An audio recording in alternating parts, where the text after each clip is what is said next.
They were used for passing information and passing inhabitants this direction.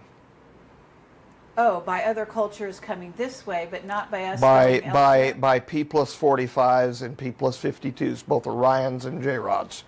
The treaties were basically inflicted on us by the Orions. As they were enforced upon us by the Orions that we needed to do what we needed to do, when they figured out that we weren't able to handle the issue ourselves, they looked at their own history and said, huh, look at the cavemen and women. Then I found out that because he had carried the attitude that the Magi were not closely watching anything which was like Neos or any, the near-Earth orbiting asteroids or anything like that. They weren't concerned about it at all. Well, then subsequently during a conversation, I found out that in fact they were. The information from her relative was in fact that they were aware that there would be an Islamic attack upon the United States as early, meaning they were aware as early as the mid-1990s that it would be coming sometime in the new millennium. Well, right on, smack on the beam. The Orions could trust us so much where they could hand us a cube and we misused it to the state that we misused it, where they then had to inflict a treaty system upon us. But the moon's not like, the most inhabitable planet. No, but it's the place that we're allowed to be right now. Okay. Do I sound like I'm weighing my words? That our emotions affect our state, our physical state. That our orientation to the energies which are available from the cosmos, if you will, affect the state of our DNA, affect the state of our health, and they are applying that as an experimental protocol, a rubric, if you will, to change the state of the people on board so that they can sample them for biological material. I have a question about the probabilities, Dan. The low probability... When you ask a question, I'm really serious. The low probability, according to what I understand, what you said earlier, is 19%. Is that still valid? Because that's still playing Russian roulette with one bullet in a barrel of 5. Is it not? And actually it's slightly worse than that. Okay. In all honesty, it's slightly worse than that because there's only an 85% confidence level to that 19%. So that doesn't quite sound like we can all relax. I don't think it's well, no, I don't think it's a question. I think we need to do the right things, and there was a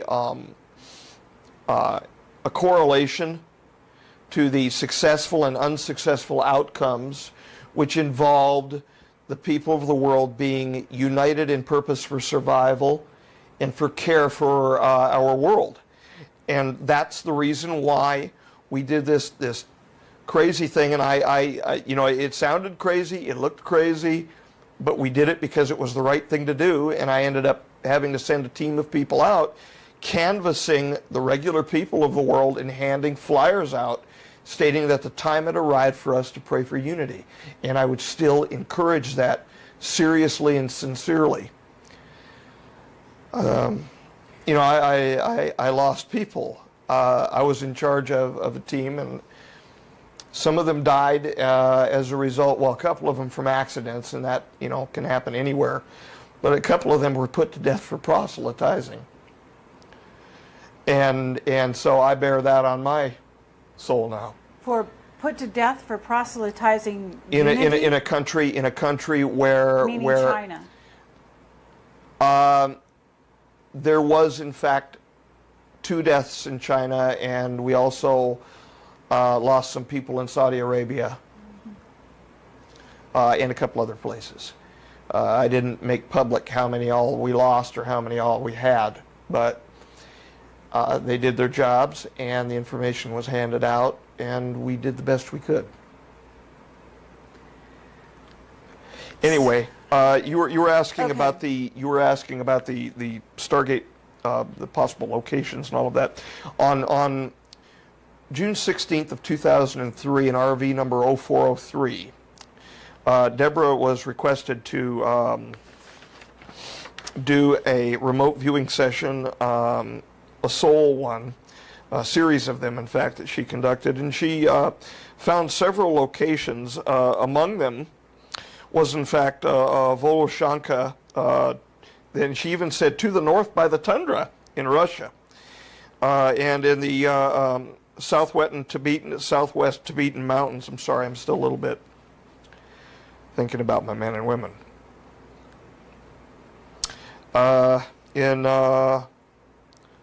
don't know how to pronounce this. Mosjoen, M-O-S-J-O-E-N, in Norway. And that was a big, big hullabaloo.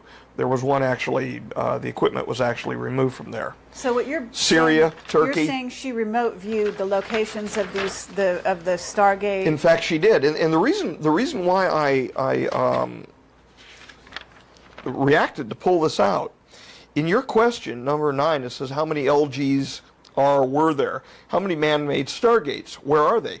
And you gave a list of possible countries. In that list, you mentioned Bulgaria. Right. Well, on the second page of it, she's got the Pirin Mountains in Bulgaria listed. So I just wanted to kind of let you know. Thank you. And a couple points in Egypt, and she didn't, in fact, in this one, mention Iraq, because she was working separately for Iraq. On February the 4th of 2003, she did a special RV. Says, I came up with the following in my session. I saw a place 10 miles south-southeast of Baghdad. This, by the way, is a place where we ended up actually raiding and removing what they thought were rings for what they called weapons of mass destruction. Well, there were rings, all right, but it was a different kind of weapon of mass destruction.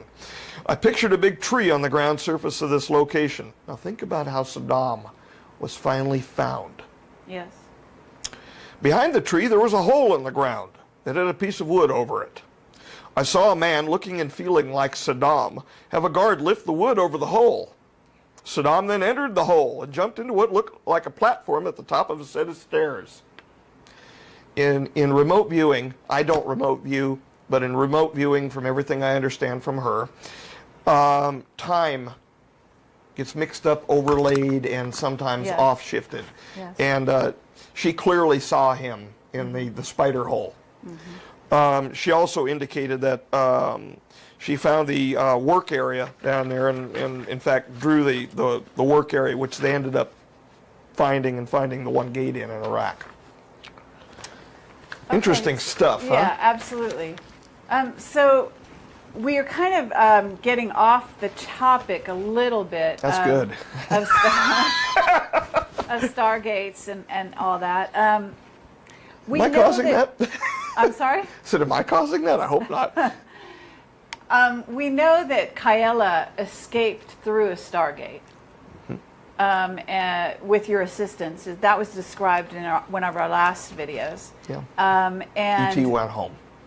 Yes, E.T. went home. Yep. And the interesting thing about that is that you also had an experience in which you sort of fell into the Stargate and then kind of didn't go all the way, so you stayed in this reality. Well, kind of. Kind of? I was expelled several yards away onto a slab of, it was either limestone or granite, I'm not really sure, or sandstone. All I know is that it was hard when I landed on it. And it was on the other side of the tarpaulin over, the area was separated, human ET side, for the actual staging around the Stargate. It was the military operation. And I ended up on the other side of the barriers, which were like raised curtains, so that the people around the area who were actual inhabitants of the area couldn't see. And I landed on that, and I moaned or groaned or was wondering where I was, and was in fact then approached by men in guns who were very upset with me. But okay, but you saw the inside of a wormhole, right? Momentarily? oh, I can't really say that. There was a gray curtain, almost a misty type curtain, very similar to what I remember during the time that I was in a coma back in the 70s. And I saw certain things on the other side, but it was a flash, and that was about it, and nothing really remarkable to talk about. Okay, so you never went through, all the way through. I mean, I'm asking, did No, you, I was have you? No, I I did had not that end up, I do experience. not remember ending up anywhere else. Have you ever gone through a No, Stargate no, in, no, in no, your no, no, capacity? no, of- no, and no, there are no rotating ring-like devices where men with military equipment walk through and meet Ra on the other side and bring their nuclear weapons with them. No, no. There are, yes, I'm being derogatory towards Serpo. Oh, well, I thought that you were talking about Stargate. Well, that's what Serpo came from. I mean, you know, this list of, well, we've got our nuclear weapon with us and all of this business, and they could have picked something better than the name Serpo if they were going to go with it. But Serpo it's a reptile park in, what is it, Argentina or the Netherlands? It's the name of a reptile park. Uh-huh. And I think it was picked more by the former ops, who were actually putting the disinfo together, and what they did is they just simply took a name and they turned it backwards. It was Opress. Okay, It's but a there was it's no a K4 Stargate code. in Serpo, in the Serpo story, as told to people. Okay. Okay, but so, There's no Stargate in the Serpo. that's what I said. Yeah, sorry. So what I'm asking is, we have Stargates, okay, that have been decommissioned, Yeah. okay, which access time travel technology. Yeah. Okay. These Stargates, before they were decommissioned, we must assume were used. They were used for passing information and passing inhabitants this direction Oh, by other cultures coming this way, but not by us by going elsewhere? by P+45s and P+52s, both Orions and J-Rods. What about all the other, I mean, I don't know if you're party to this, but how many other races are out there? I am aware of one interdimensional species that won't speak with us directly and was communicating via the Orions, the P+52 Orions. That's it. Okay, so You know, you're- and I've been 20 years. It's confusing to me because I've got so many people with such great certitude. And I've been 20 years around these people, and either they were the greatest hiders in the world, even while drunk, and some of them drunk and recreationally drunk, and that's the way I should put that. Comes with large amounts of money. Sometimes they pay for products to make them feel good or whatever. I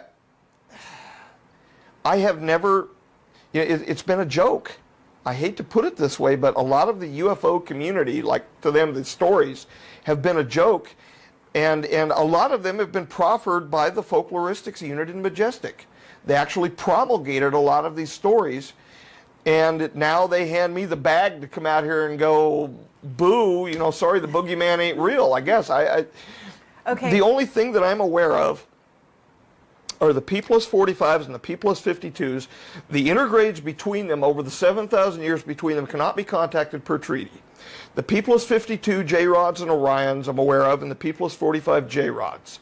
At the time the P+45s were around, they were unaware that the P+52 Orions, which would then be P+45 Orions, even existed. They didn't even know that they still survived at the time. And they only found out as a consequence of coming here in the treaty negotiations. Okay, but what about you're telling me the Stargates were only used one way by... Used two By the ways, but one Orions. way by transport for delegates in. Okay. And from that other was only planets. under extreme circumstances involving international uproar, where there were problems with the treaties. Aside from that, products were exchanged back and forth and information was exchanged. But it was deemed too dangerous to be handing people back and forth regularly. These things collapse, from what I understand, spontaneously. And if it collapses and you are not out one side or in the other, you're nowhere. Okay, so you're telling me that these people had such a conscience, they were not sacrificing Americans or other, or military people to test the Stargates? No, no. The treaties were basically inflicted on us by the Orions. As they were enforced upon us by the Orions that we needed to do what we needed to do when they figured out that we weren't able to handle the issue ourselves. They looked at their own history and said, huh, look at the cavemen and women. Okay? After we acted the way that we acted involving the cube and all of that business. They inflicted the treaty system on us. And they said, you will behave this way. We don't have the ability to just take a Stargate and to step through onto the other side without violating a treaty. They don't want us out there. We are dangerous to ourselves. Okay. So why would we not be dangerous to another culture? They are sure as hell not going to let us off this planet. Can I ask you? Just ask about Montauk and about Henry's experience. Well, yes, but I still, believe it or not, I still have not read about what Montauk is. And sitting here right now, I have zero clue what it even is. Okay, But, that's cool. What about the Philadelphia experiment? You're familiar with that? I'm familiar with the reports of the USS Eldridge. Okay. I'm familiar with the unified field theory testing that went on. In fact, the unified field theory testing did go on, but it made something which was, from what I understand, radar invisible, but not involving everything that I've heard all of these other movies about people going back to 1941 and prior to Pearl Harbor and all of this business and, walk through the time tunnel and all of this. The information that I've heard from the military sources, because I asked when I was in there, because I knew about the Philadelphia experiment from way back from hearing about it, that it was a legit experiment, that there was a legit experiment that went on, but it provided radar and visibility, and it was an early cloaking system. And it was electromagnetic cloaking. Okay. Now I'm wondering what, certainly Kaela gave you sort of like hidden cards in your hand that allowed you to get information from Majestic, or to trade information with Majestic, such that you would learn what was going on in terms of the Stargates and various things. And if I tell you, that means I'm telling that camera right there. Yes. Mm-hmm.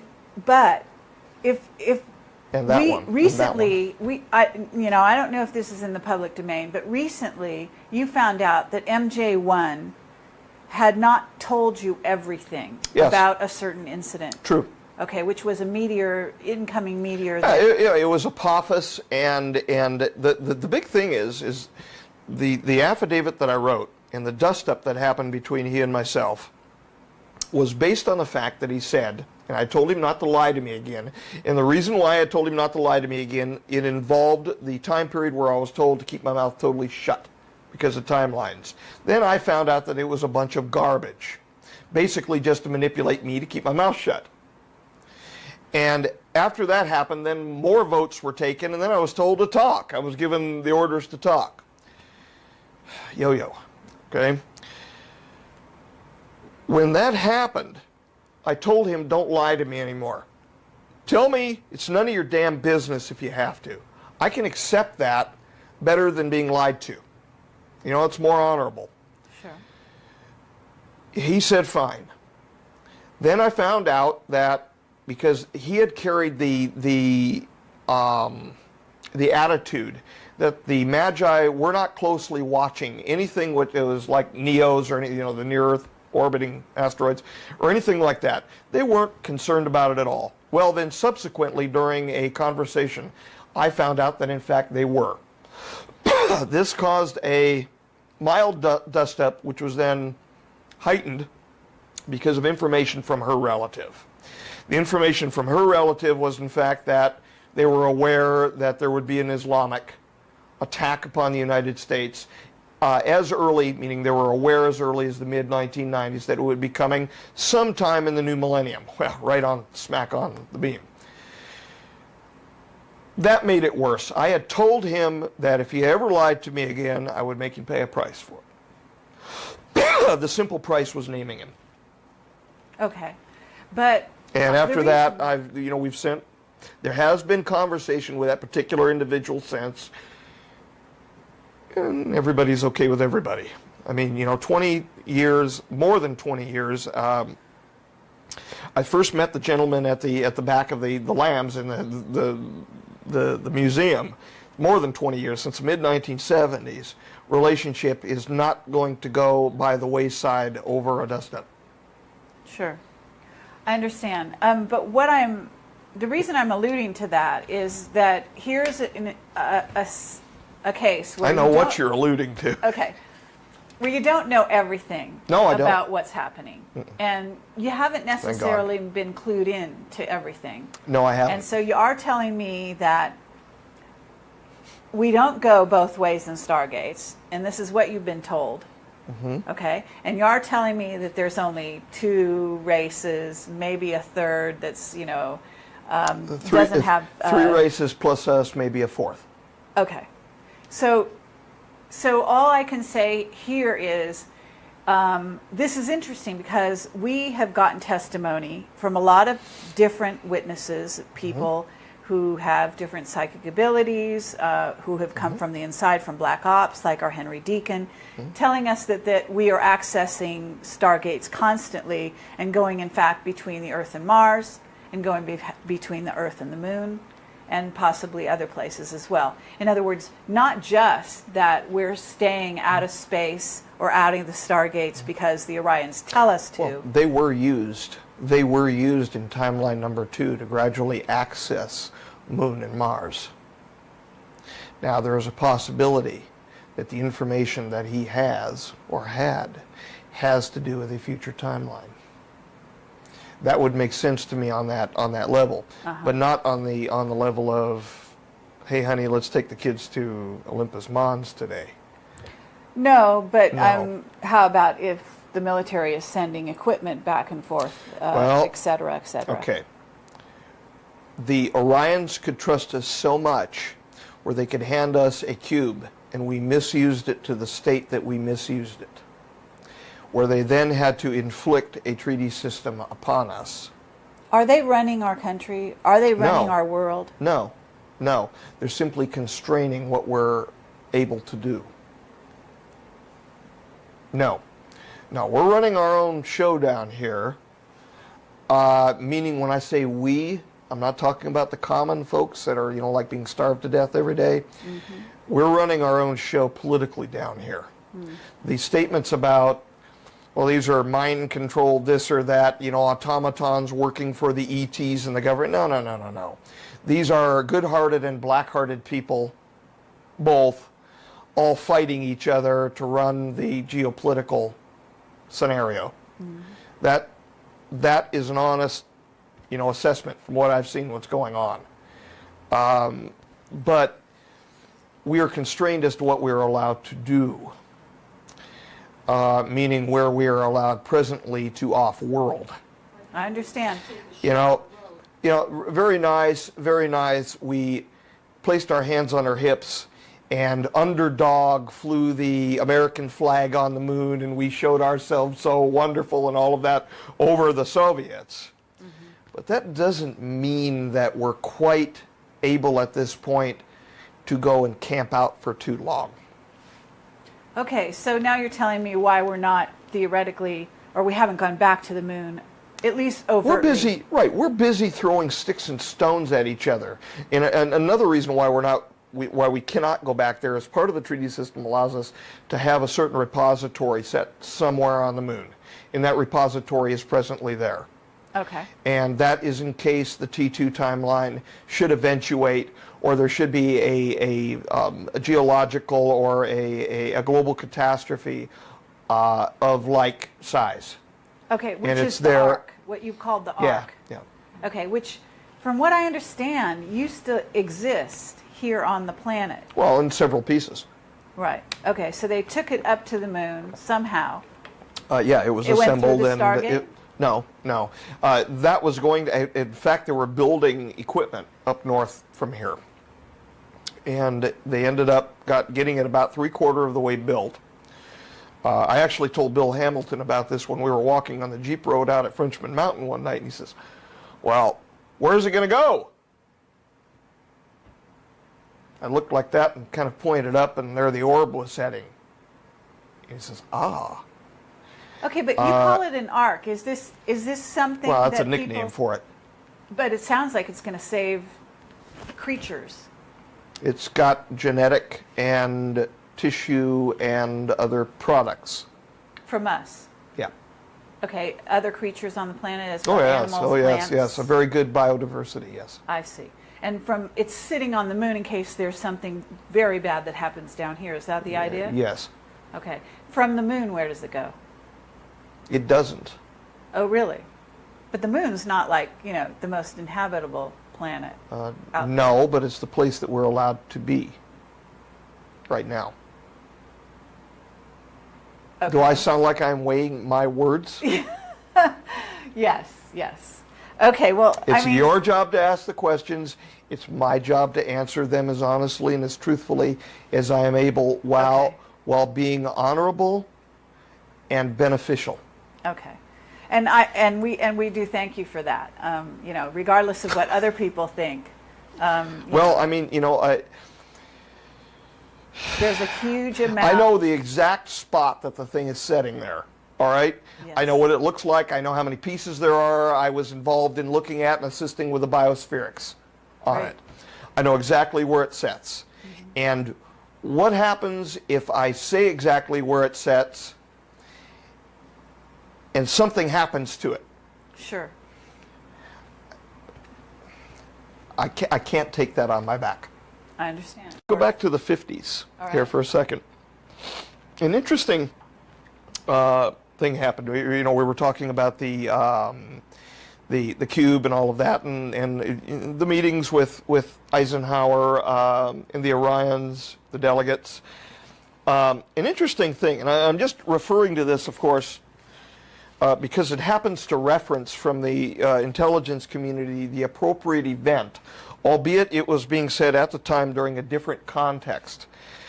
This is referencing a hearing of the Senate Select Committee on Intelligence, the nomination of Mike McConnell to be Director of National Intelligence, and this was at 2:30 p.m. Eastern Time on Thursday, February the 1st, 2007. And Mr. McConnell, the Honorable Vice Admiral, said the following, quote, Senator, some years ago, I think 50s, 60s, there was a battle in the community with regard to authorities for signals intelligence. Of course, signals intelligence, communication, and people can read between the lines, I think. And decisions were taken finally to cause the director of the National Security Agency to have responsibility for signals intelligence, or SIGINT, as we refer to it, with regard to establishing priorities overseeing the technology, ensuring it's conducted in an appropriate way, the training standards are right, and investments are correct, and so on. I get a little report here, which was released on 17th February of 2003. This was actually sent to me by Bill Hamilton, and it was written by a person named Matt Guza. I don't know who the person is, aside from Director IC USUFOIC. And he reports the following. Aquarius background. Aquarius and other information. Says Aquarius findings briefly described below, because it was being, for some reason, Project Aquarius was being looked at very closely at the time. Number one, from what we have found, we believe that it started in 1953 alongside of the Project Blue Book ordeal. Now 53, let's think, what happened in 53? This is pretty much around the same time, general time frame as the Eisenhower thing, within a year. 53 was also the time when a certain craft dumped in Arizona, as I recall, right near Kingman, involving two P+45 J-Rods and a P+52. The P-45 was the one met by Bill Uhouse, and of course the P-45 was the P-52. I had the great honor But the theory on the drawing board at this time is that it started as an USAF black project and was overtaken by the intelligence community due to the content and the secrecy. From investigating the past interest of the USAF and UFOs, it seems that the USAF weighed their investigation too much on non-scientific data. This would explain the need for the intelligence community investigation. So we can read between the lines here. Herein, after finding and seeing this, or due to other issues, the intelligence community took Aquarius out of the hands of the USAF. Isn't it funny how these two things coordinate with one another? Well, what do you? Okay, what are you trying to say? Are you trying to say that that there was an obvious illusion? There was an obvious illusion here in the testimony to the Honorable Vice Admiral McConnell, right, to situations which were going on during the 1950s involving the present relationship between we and the extraterrestrial species. Yeah. Okay. There seems to be a rather direct correlation here. And then the fact that later on during the intelligence community interview of Mr. McConnell, there was even an allusion to the same time period. Well, to timeline changes.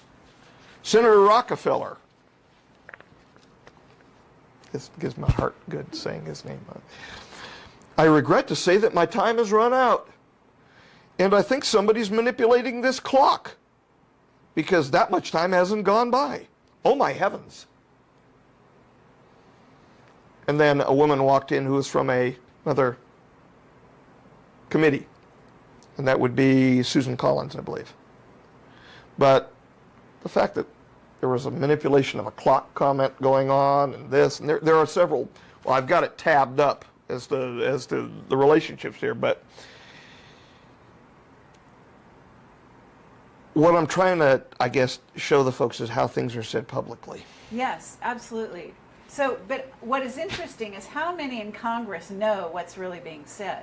Well, the head of the committee here, this committee was chaired by John D. Rockefeller IV, Democrat of West Virginia, and there is I have no doubt that Rockefeller is in the loop. But well, I have little doubt that he is in the loop as well, and may have been in the larger loop as opposed to not the Majestic 12 loop. Anyway. Being a member of the Illuminati. No. There was a larger group that existed between 63 and 67 properly in approximately 2002 called the Committee of the Majority. Oh, okay. Okay, well then, all right. I mean, you know, you got people like Rockefeller that can call the war that happened in 1991 as the Persian Gulf Procedure. That's right, he actually called it the Persian Gulf Procedure. Fascinating. Wasn't a procedure that I was in, but anyway. Okay, well, we've heard that since then it's now called, there's 40 members, and it's called, isn't it the PI 40? That's an old name? That's an old name. That's an old name. That's an old name for it. So what you're saying, or what is being said here, is that there is some catastrophic events that have been mitigated to some degree, hopefully, by a certain amount of unity on the planet and a certain amount of effort towards the positive. And I'm assuming and removal of equipment, yeah. Okay, but they removed the equipment because the equipment told them to remove it? In other words, they removed the equipment because the history indicated that the equipment was operating during the time of the catastrophe and was a proximate cause to the catastrophe by increasing the amount of energy into our asthenosphere and causing a global catastrophe. Well, it's just that. In a sense, the equipment was telling, you know, it's almost like... well, it was the equipment and it was the delegates. It was also the delegates to the treaties and the representatives, including Kaela. The Orions were saying, hey guys, it's the equipment, shut it down and you'll have better luck? They were the leading force in that, yes. Really? Okay, now I'm going to ask you something that may come across a little controversial, but what... No, we have been talking about such prosaic items all evening. No, but I'm not certain I could... What makes you think that they had our best our best futures in mind when they told us to turn that equipment off? In other words, why should we believe them? Well, we should believe them simply because of the possibility, and because we're talking about 4.5 billion up to 5 billion people here. All right. Now, let's think about this for a moment. If we leave the equipment in place and nothing happens, so what? What is the harm in removing it? Right. Now, that would be the corollary question to the question that you just asked. If they don't have our best interest at heart, how would our removing that equipment prevent the catastrophe that we're hearing about from 3 different cultures, meaning the Orions, the J-Rods, and the J-Rods from earlier times? How would removing that equipment approximate the catastrophe? Only leaving the equipment in place would be the dangerous move. So there's no harm in unloading a gun, but there is a possible harm in having it loaded. Sure. It's like the joke of believing in God. It's like the Sufi joke about whether you believe in God or not. If you don't believe in God and there is no God, there's no harm. But if you do believe in God and there is a God, it's going to be a good thing in the end, right? Well, it may take you a few more trips back, but okay. So I don't know. That's up to God. Right. Well, in a sense, that's what you're saying. This is an issue of practicality. Yeah. If we have a piece of equipment there that could possibly cause us harm, let's say they're wrong and it doesn't. You better pull it apart anyway. We're talking about the consequence of nearly 5 billion people. Okay. What about we would be the stupid idea, not to, in other words. Okay. What about the natural stargates that still exist on the planet? What has been heard from my background concerning the natural Stargate issue is what was going on at Frenchman Mountain.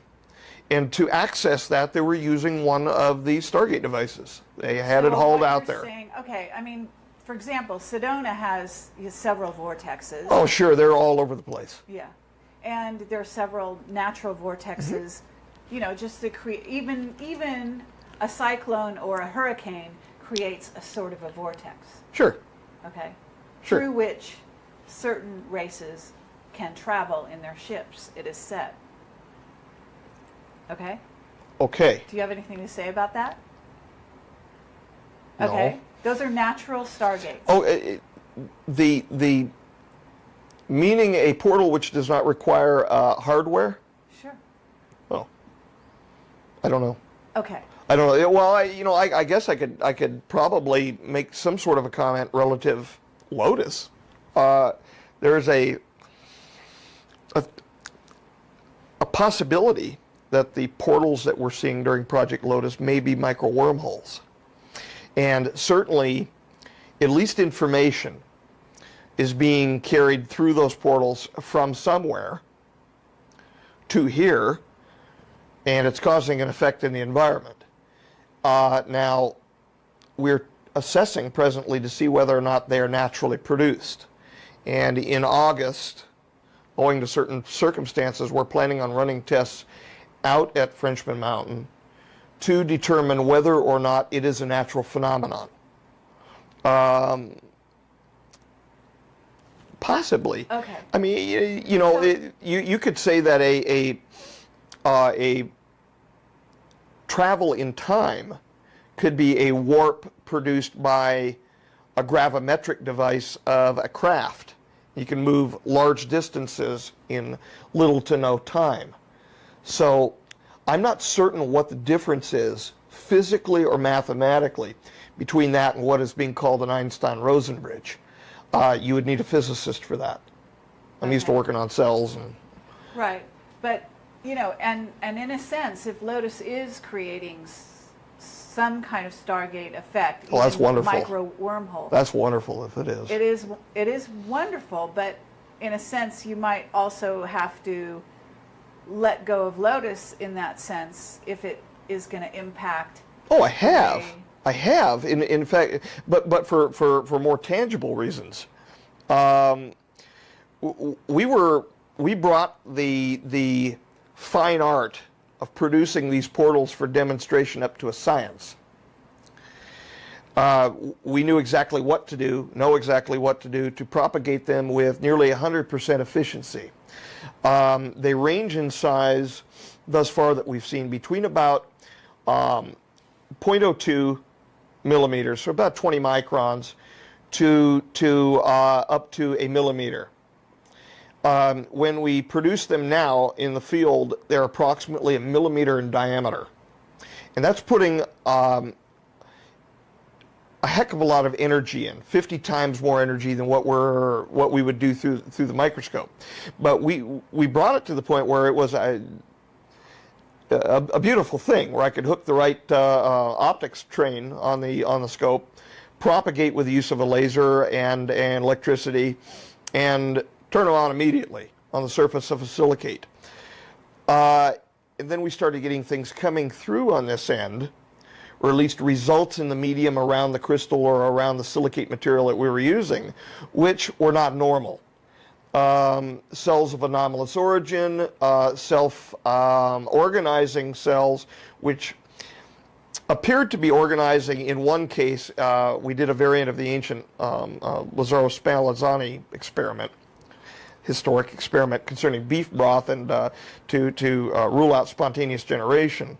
And we had a very nice AB neuronal type pattern formed by cells that were self-organizing, and they were clearly morphologically they appeared like neurons in this soup that we had, and so we had some real problems developing. We had two other consequences where we had what were produced were anomalous cells of unknown quality and coming through. Well, what we had is we had an organization, I think, going on this end.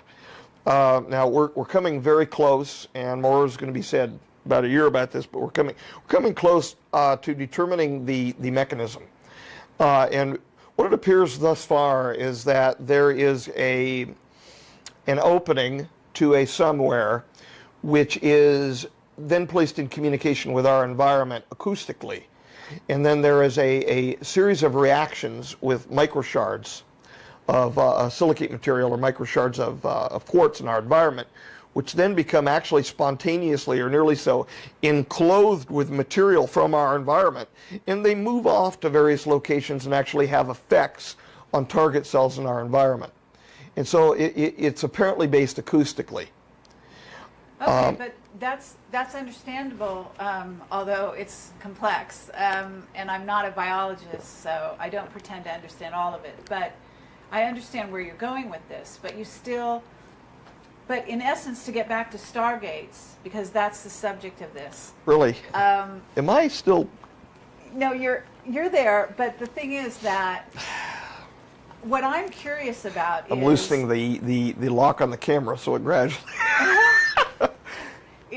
I'm actually curious whether or not these natural stargates that do occur in nature are not being accessed by beings, whether they be the Orions or whoever, at will, into this dimension. I've got no information that the P-52 Orions or P-52 J-Rods or the P-45 J-Rods are accessing such a system, save the use of time travel technology, gates to move from one spot to another, and then the use of craft for moving from there to here.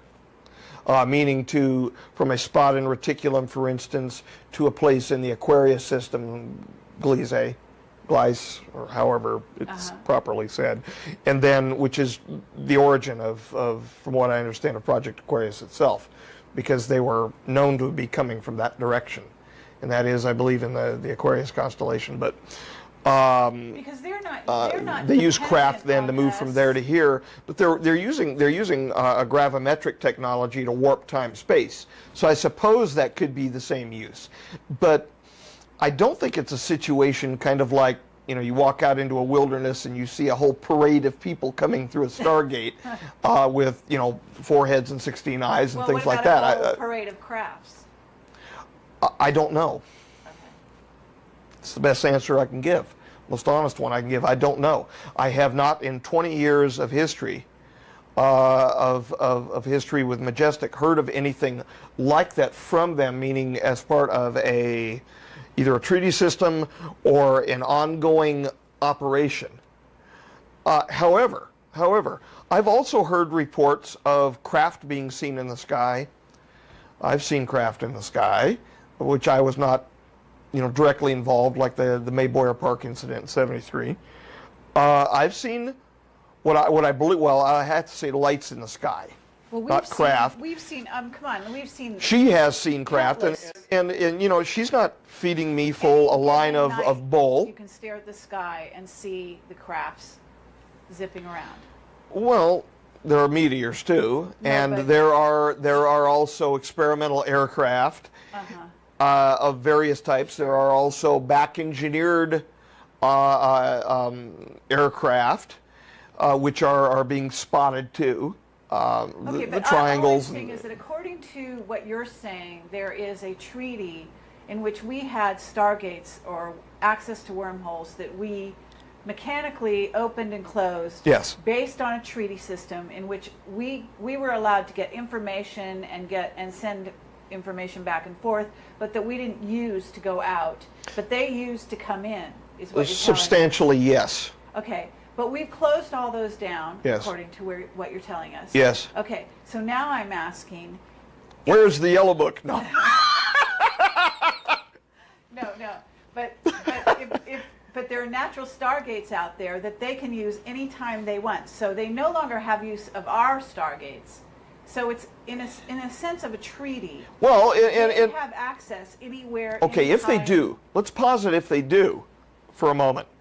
The ones that we have to be concerned about would be the P-45s, because they are looking to justify their own history. They would be very happy, aside from being paid off constantly, they would be very happy to see their own history justified. How are they paid off? They're paid off with technology, with assistance. In the past, they were paid off with a certain number of abductions per year. What would they do with those people? Aside from a longitudinal genetic drift study, that's enough. Some of them were literally handed over, and I consider it illegal, and I consider it a violation of international law. I consider it a crime against humanity, and that's why I did to stand up against it as best as I could and to get it off the books. What about the idea that some P-45s have shape-shifted, excuse the terminology, but into human form, are here working in the government under a human form, furthering their own, demands on history? It is a substantial probability that they have the ability, because I've interacted with ones that would ostensibly look human.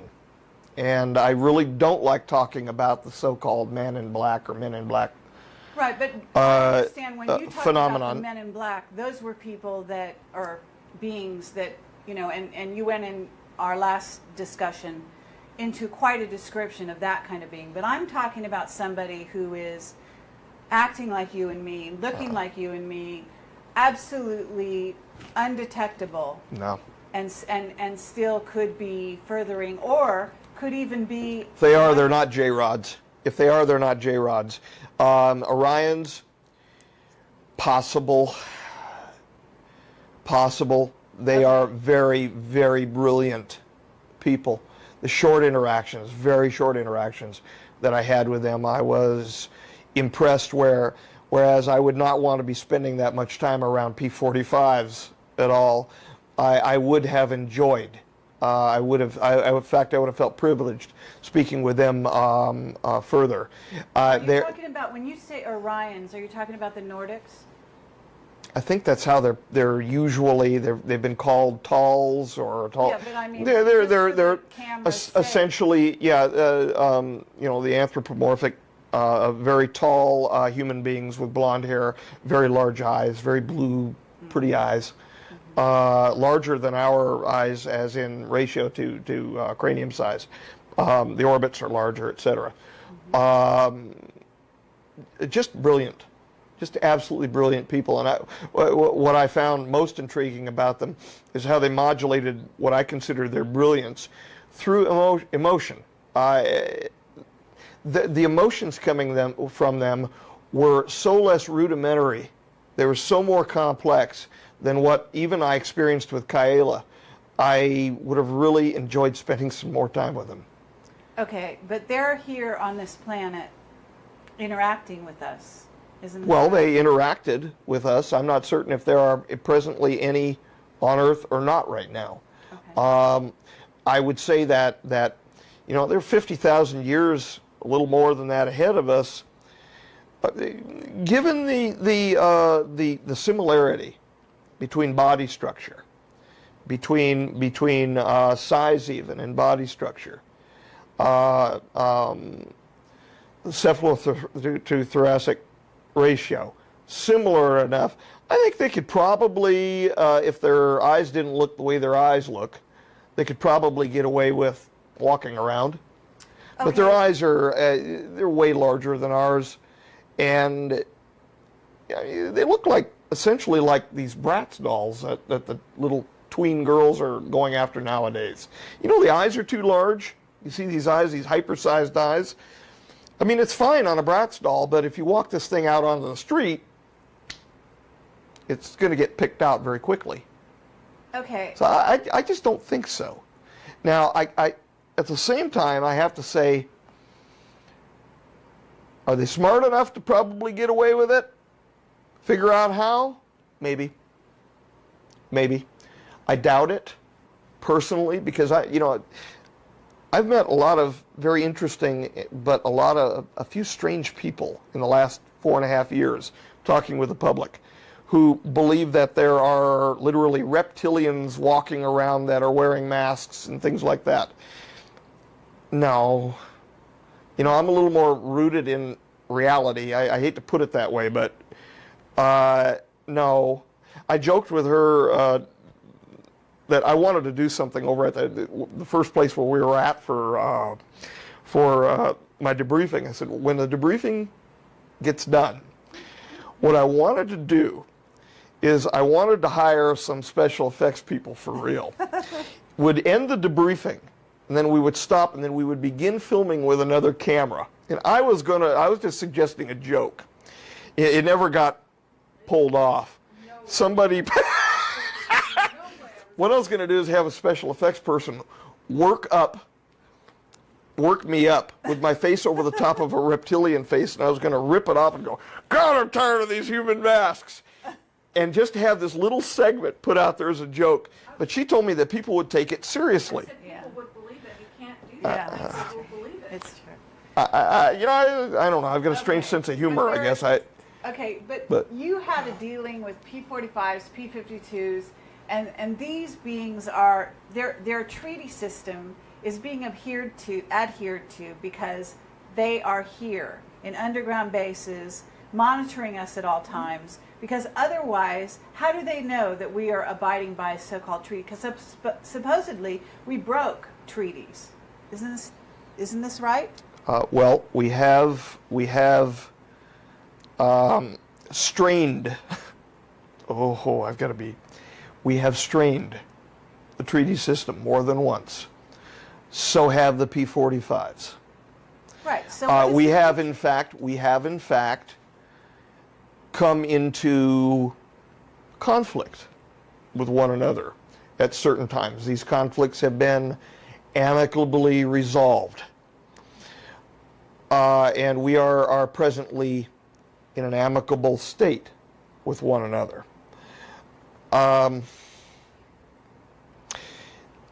We're not the only ones with the looking glass technology that can look into other timelines. In other words, they have the equipment too. Sure. And so it's not that difficult for those who might be wishing to enforce the treaty on their great-great ancestors, to look into the present time as an expression of them looking into their own past and watching it change. Okay, so in a sense you're saying they know what we're going to do before we do it. they know the probabilities. And so they are substantially capable of interacting with us if they feel that those probabilities are moving to eventuate their own history as they have it written for them as being Okay, an so outcome. And in they, other they words, find that, the they're P-52s find that as an unacceptable outcome.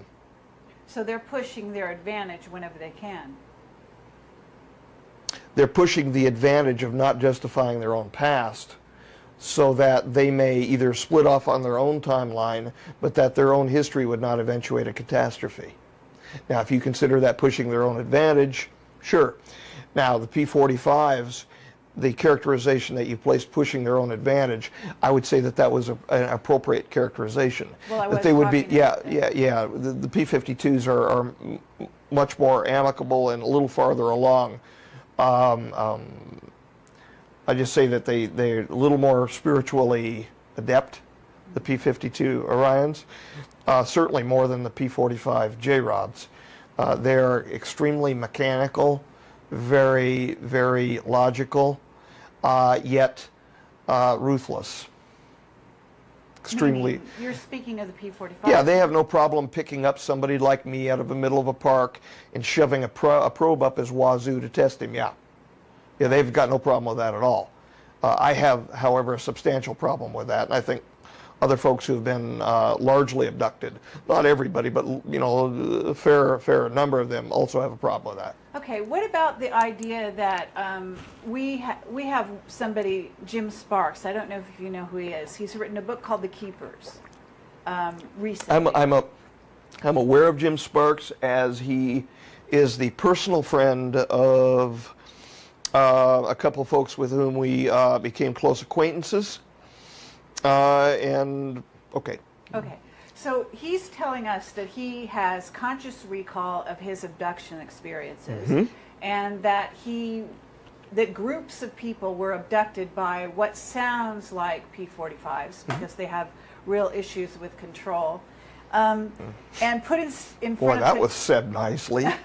and put in front of computer screens and shown, scenes of the Earth, first a beautiful Earth and potentially, fantastic futures, and then shown the opposite of that, so that what would be generated in these people is a love of the planet and a desire to make it a better place. And also there is an aim to this.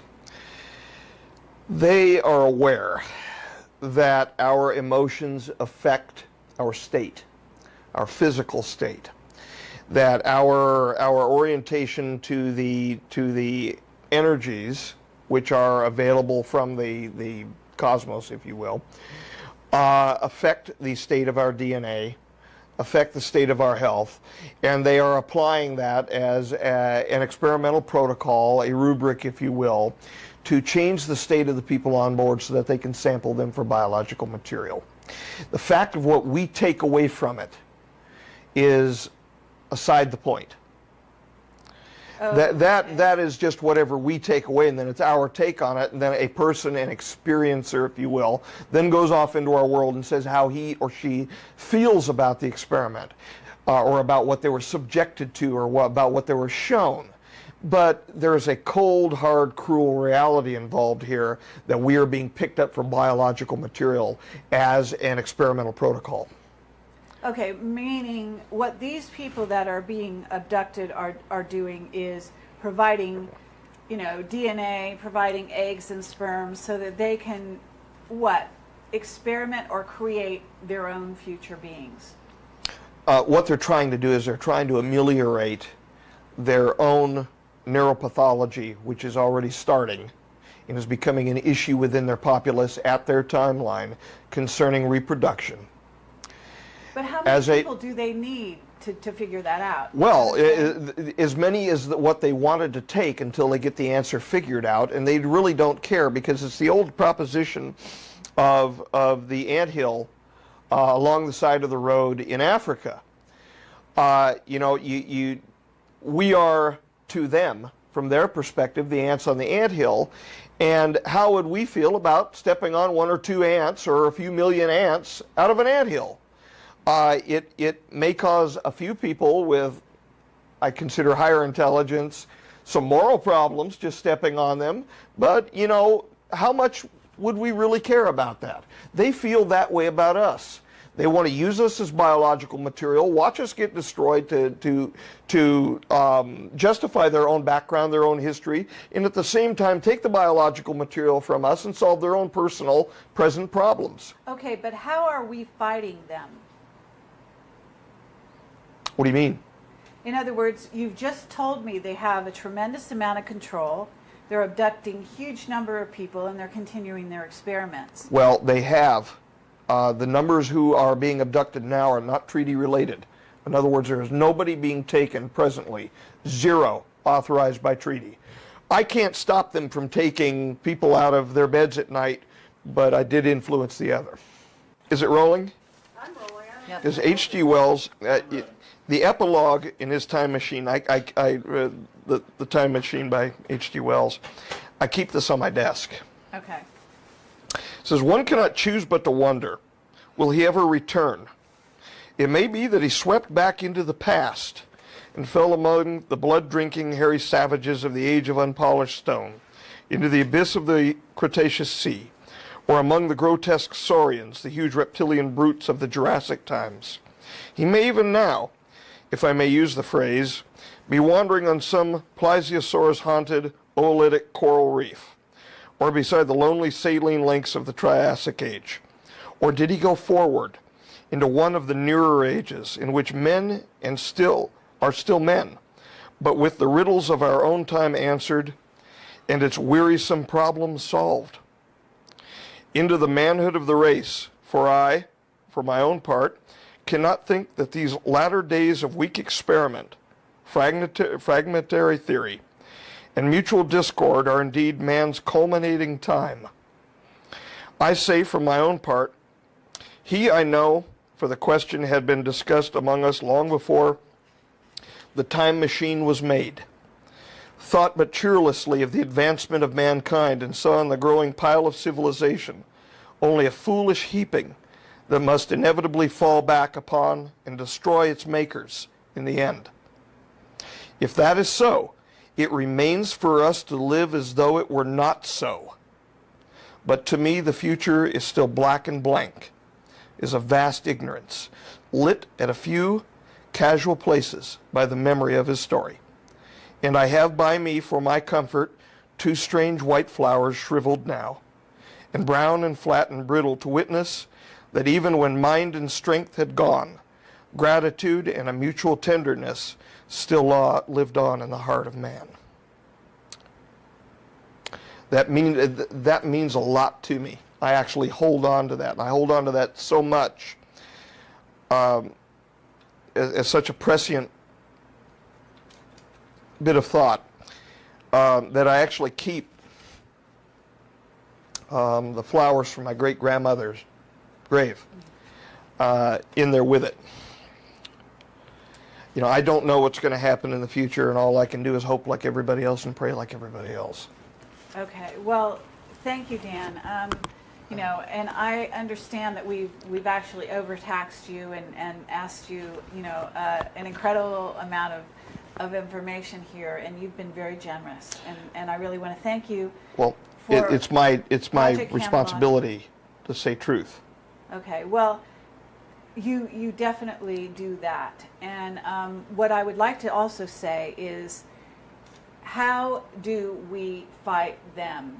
For the people that are out there, and what we know is unity is one way in which we are progressing out of a certain timeline into another, right? Yes.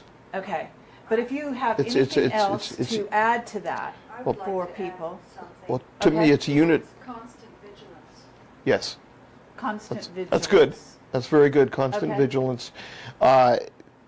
Also, there are many operatives, not just like Marcia and myself, but many operatives who are coming out of the old Majestic who have had experiences like this, most of those operatives are not willing to say anything. However, that doesn't mean that they're not doing things.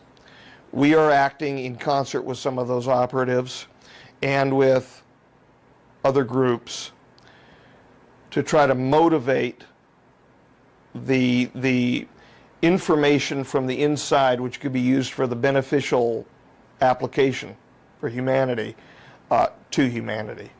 And we're doing our very best to motivate that through. And some of it is being seen in very little snippets of it, the projects that we're proposing that are going to be coming in the future, like Argo and ISIS. I guess the only thing I can really say, aside from the constant vigilance, is to act to the right. When a wrong needs to be righted, or there needs to be a stand taken for what is right versus wrong, that our present time doesn't mean that that we're so modern we have to get rid of the ideal for the real. We create our own reality, and so we should, in my view, act toward the ideal to create a better real for ourselves.